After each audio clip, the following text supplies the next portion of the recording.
what makes a good game good and what makes a bad game bad. It's 6:30 a.m. I'm about to go to work. So I do have a job, but I don't want to be waking up this early every day.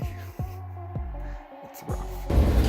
Did anybody tell you that when you become an adult, or even when you're waking up, when you're having to go to school, sometimes when you get into your car it's gonna be freezing? Because they really should. I originally thought that I wouldn't be so tired after going to work. I'm exhausted. I don't know what I was thinking. So I got some food. I have a little bit more energy, but I also just saw Yang Yia's video on this guy. I guess he was plagiarizing stuff and whatnot. Point being is something that is really dumb is video game reviews. Video game reviews aren't based on anything. Like what formula or algorithm are we following? What makes a good game bad, or what makes a good game good and what makes a bad game bad? There really isn't anything like that out there. There should be. That's what I'm trying to get at. Oh my god, I'm tired. I don't know what I'm talking about. I know I had stated that it wasn't based on anything, but I think the one thing that has been the constant that we can base things off of has been personalities.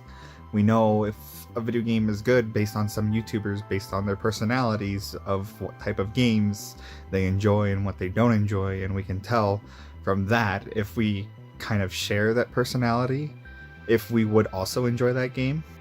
Games do it too, because there's the Dark Souls games that are well known, but it's also known to not be for every gamer, which is, I guess I also heard that there was the Sekiro, a game that recently came out from the developers of Dark Souls, was too difficult. And I guess there was like this huge thing about, like, there was a meme. I believe that there is a meme about it where it's just like, oh, you did this mod that essentially made the game easier. You attained nothing because you took shortcuts. It was pretty funny if I remember correctly. But point being,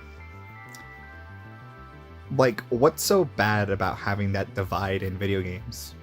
Like, we know people like classical music, and people that like classical music won't go to like a rock concert. Well, they might, but more often than not, it's like a vastly different form of music.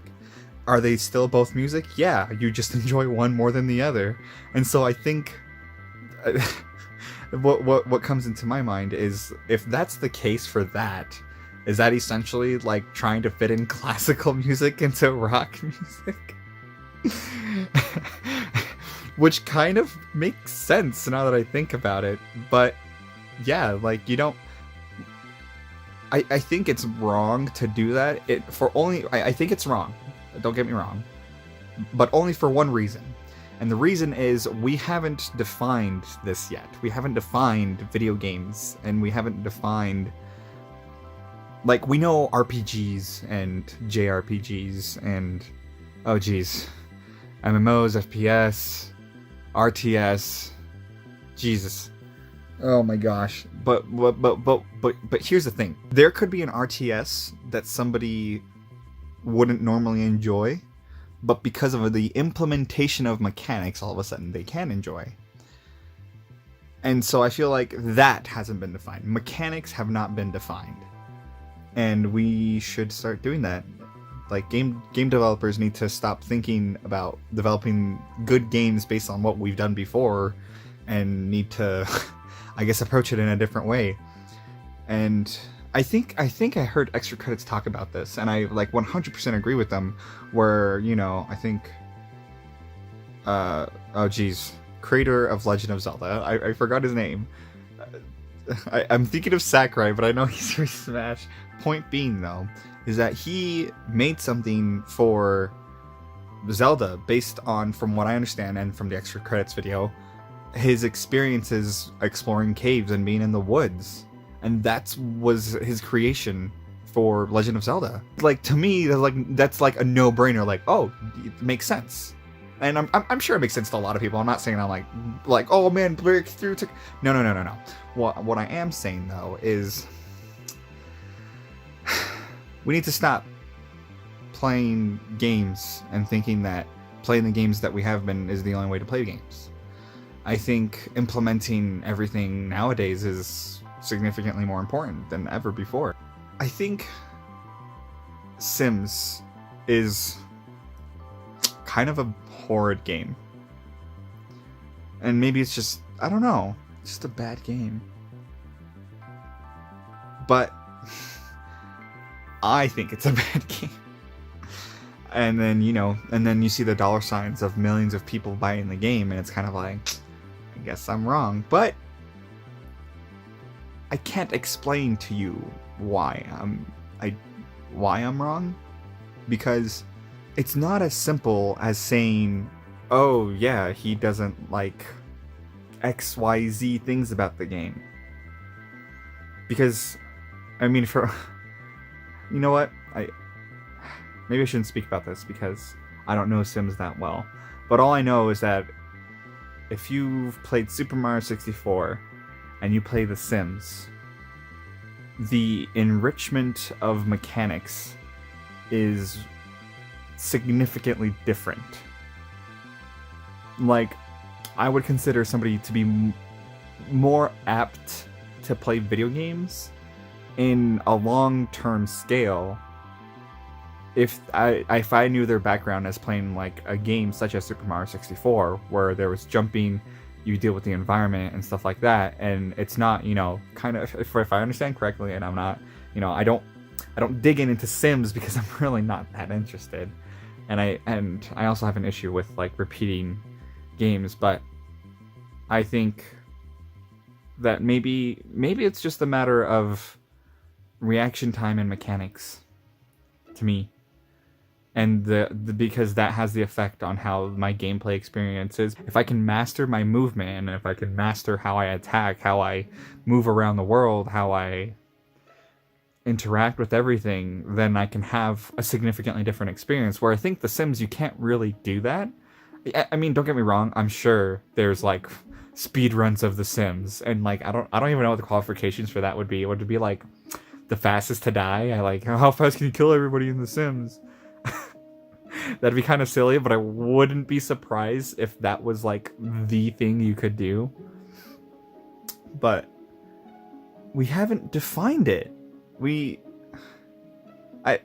just haven't. And we need to. Or, I mean, the gamer psychologists should define.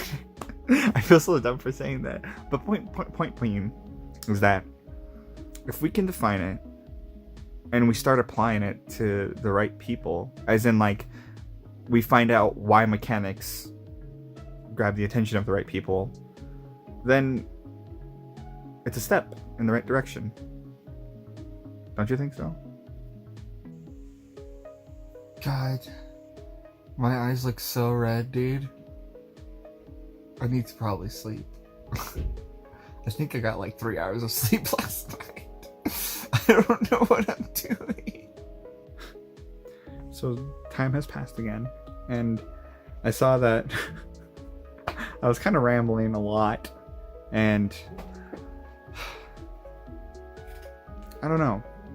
I like my ramblings. It's kind of weird, I know.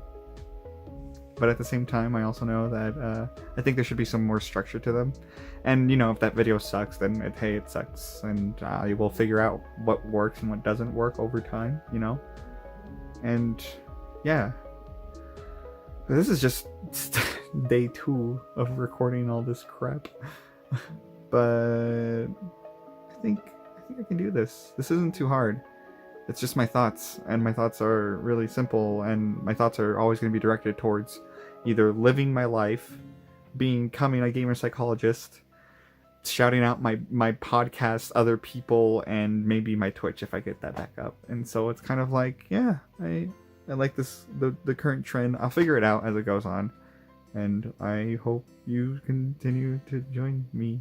And just get in the habit of this. You don't give it likes, thumbs down if you don't like it. Do what you would want to do, not do it because I told you to do it.